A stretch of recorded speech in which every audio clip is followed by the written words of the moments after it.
Christopher Nolan. I did it again. A masterpiece.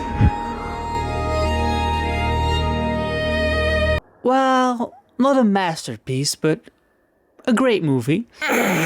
It's not a perfect film, so I actually want to start with the bad, and then we'll go to the good, and there is a lot of good. The first few scenes actually had me kind of worried. There are so many famous people in this movie, and of course the trailers sell you on those famous people. But how do I even put this? First 20, maybe even 30 minutes, I was not fully invested in the characters because I was just watching the actors. I love Tom Holland, I love Zendaya, but every time they were on screen, I just saw them act. I wasn't thinking about them in a story sense. Even like Charlize Theron is just... She's a great actress, but it felt kind of out of place when she was in the movie. Just like The Prestige of Christopher Nolan, it's kind of all over the place, a lot of scenes going to the past, the future, scenes that don't make sense yet but will make sense later. In some movies, a non-linear storytelling is very fun, very great, but in this one, it felt kind of all over the place in the beginning. Please, Zeus, don't strike me down, but I committed a sin. I did not see this movie in 70mm. That's a flaw of this movie, I think. Even though it's very cool that it was shot entirely for 70mm, not a lot of movie screens all over the world have that possibility. So it was kind of disappointing to me to not be able to experience it fully.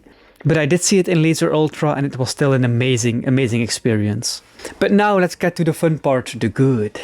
The first flaw actually kind of turned into a good point. The cutting from the future to the past to the present made me appreciate each individual story element more actually. I had a moment in the first act where I was thinking, oh yeah, this is a story about stories. And then it all clicked for me.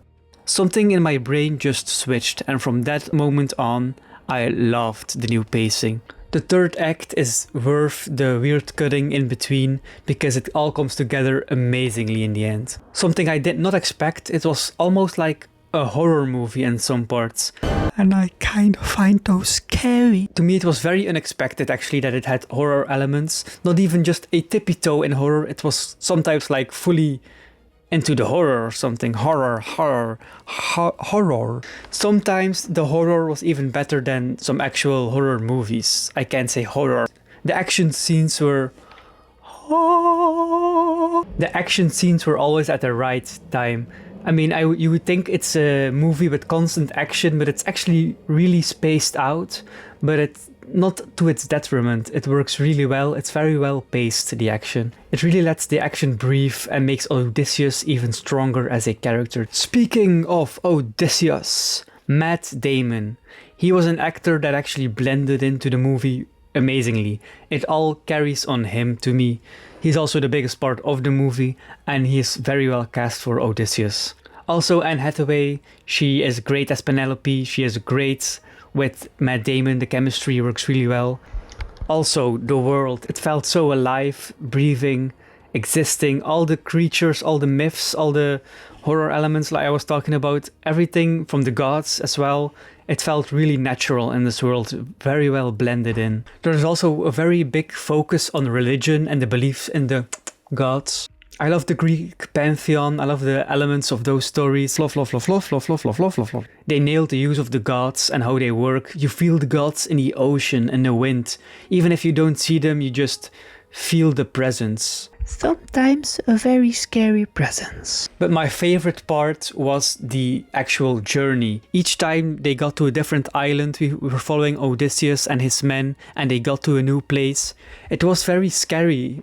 Again, very scary, but it was a really fun sense of adventure. Not knowing if they were seeing an enemy, a friend, a foe, a weird creature. It kind of felt like One Piece in a way, where you never knew what you were gonna get on the next island, but it was always exciting and keep it going.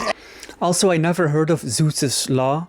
I'm not gonna explain it if you don't know it yet. I'm gonna leave it non-spoiler. Zeus's Law was very intriguing and a very fun story element that they kept bringing back, and it was a very strong theme in the movie. Also something I really value in storytelling, when there is a really strong and core theme that follows through all the way to the end, and when you're done watching the movie.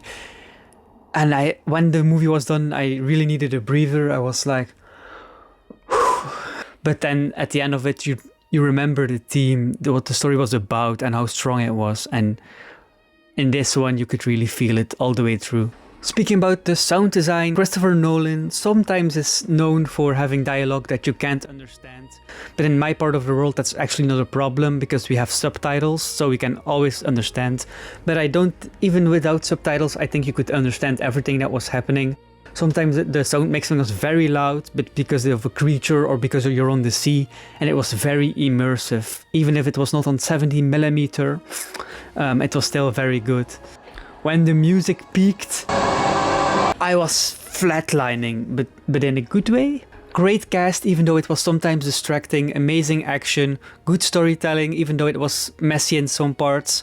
I loved the movie, but I never want to see it again. Does that make sense? It's an incredible journey, but I don't think I can take the journey twice. Great K-pop group.